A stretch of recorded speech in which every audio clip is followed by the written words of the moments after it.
మరో latest update చూస్తున్నాం. YCP MLC Anantha Babu arrest అయ్యారు. రాజమండ్రి కోర్టు వద్ద ఆయన పోలీసులు అరెస్టు చేశారు. కోర్టు నుండి బయటకు రాగానే అరెస్టు చేసి కాకినాడలోని సర్పవరం పిఎస్కు తరలించారు. దీంతో రాజమండ్రి కోర్టు సముదాయం వద్ద భారీగా పోలీసులు మోహరించారు.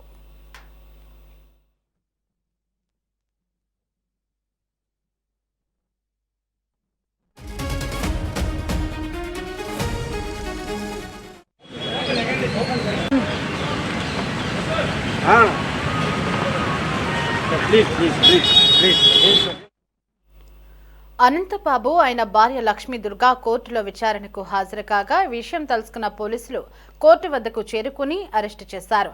డ్రైవర్ సుబ్రహ్మణ్యం హత్య కేసులో అనంతబాబు బెయిల్ రద్దు పిటిషన్పై కోర్టులో విచారణ జరుగుతోంది. ఈ క్రమంలో కోర్టుకు వచ్చిన అనంతబాబును పోలీసులు అరెస్టు చేశారు.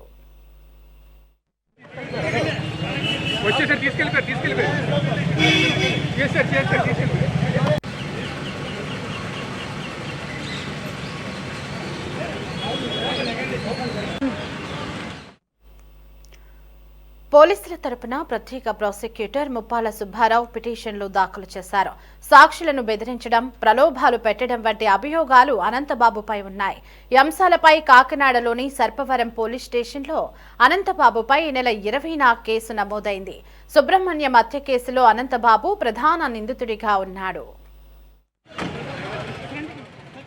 దళిత యువకుడు సుబ్రహ్మణ్యాన్ని అతి కిరాతకంగా హత్య చేసి డోర్ డెలివరీ చేశారనే నేరాపణ మీద అనంతబాబు అతని భార్య లక్ష్మీ దుర్గ గారు విచారణ ఎదుర్కొంటూ ఉన్నారు.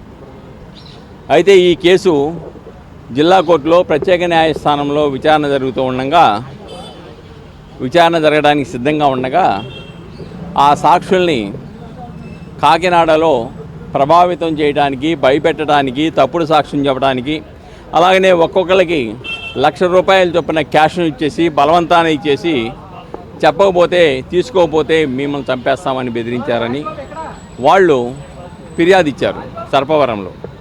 వాళ్ళ నలుగురు దగ్గర నుంచి కూడా ₹4,00,000 పోలీసు వాళ్ళు స్వాధీనం చేసుకున్నారు.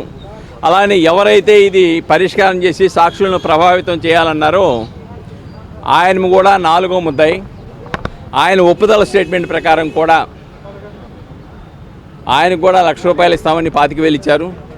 ఆ 25,000 కూడా ఒప్పుదల స్టేట్మెంట్ ప్రకారం 25,000 కూడా స్వాధీనం చేసుకున్నారు. ఇదంతా అయిన తర్వాత అనంతబాబు గారిని A1 మొదటి ముద్దాయిగా పెట్టి మరొక 4 మీద కేసు నమోదు చేశారు. ఆ కేసు నమోదు చేసి దాని మీద అరెస్ట్ చేయడానికి వెళ్తే ఆయన పారిపోయాడు. తర్వాత ఈరోజు వీధి సుబ్రహ్మణ్యం కేసు ఏదైతే ఉందో అది ఇక్కడ విచారణ జరుగుతోంది. ఈ విచారణలో ఈయన దొడ్డిదారిని వచ్చాడు. వచ్చిన తర్వాత వాయిదా పడిపోయింది.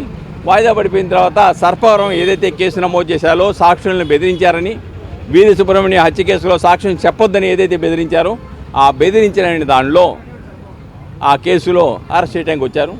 వాయిదా పడిపోయినప్పుడు కూడాను వాయిదా పడిపోయిన తర్వాత ఆయన బయటకు వస్తే అరెస్ట్ చేస్తారని అక్కడే ఉన్నాడు. చివరికి ఇప్పుడు బయటకు వచ్చారు. ఆ కేసులో వీధి సుబ్రహ్మణ్యం కేసులో కాదు, వీధి సుబ్రహ్మణ్యం కేసులో బెయిల్ రద్దు చేయమనే పిటిషన్ ఇంకోటి ఉన్నది. దీనిలో ఈ బెయిల్ రద్దు చేయడానికి అది మంగళవారం, బుధవారంలో దాని మీద విచారణ జరిగి నిర్ధారించడం జరుగుతుంది. దళిత యువకుడు వీధి సుబ్రహ్మణ్యాన్ని అతి కిరాతకంగా